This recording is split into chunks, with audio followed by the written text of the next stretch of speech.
আসসালামু আলাইকুম রহমতুল্লাহি ওবারাকাতুহু।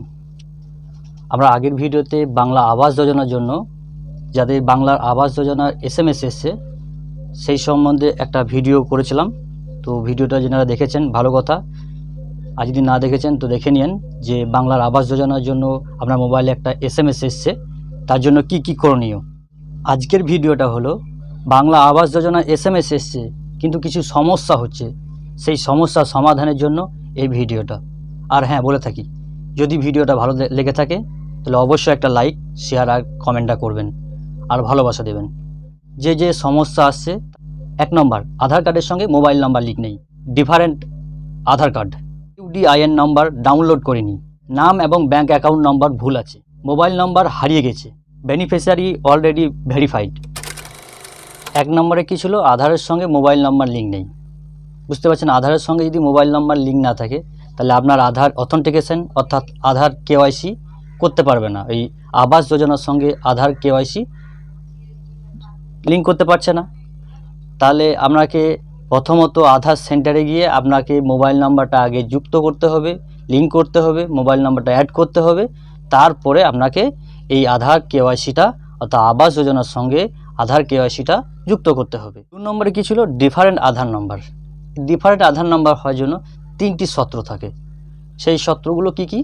1 নম্বরে রয়েছে ভুল আধার নাম্বার। এই ভুল আধারের জন্য অনেক সময় এই ডিফারেন্ট আধার নাম্বার দেখায়।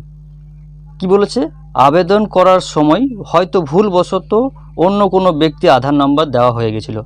ভুলবশত এন্ট্রি করার সময় আপনি এন্ট্রি করেছেন KYC করবে জন্য আধার KYC, তখন ভুলবশত আপনার আধার নাম্বারটা ভুল করে অন্য একটা নাম্বার পড়ে গেছে, তখন আপনার এই ডিফারেন্ট আধার নাম্বার দেখাবে।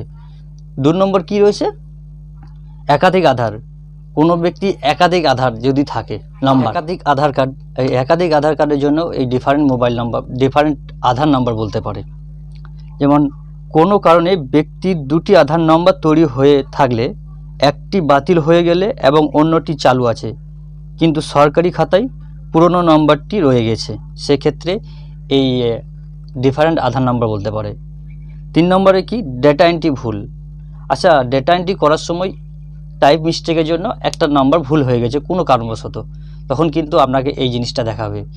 আর যদি এইরকম ভুল হয়ে থাকে তাহলে কারেকশন করার জন্য বা সংশোধন করার জন্য আপনাকে সরকারি আধিকারিকের সঙ্গে যোগাযোগ করতে হবে, অর্থাৎ পঞ্চায়েত অফিস নাহলে BDO অফিস।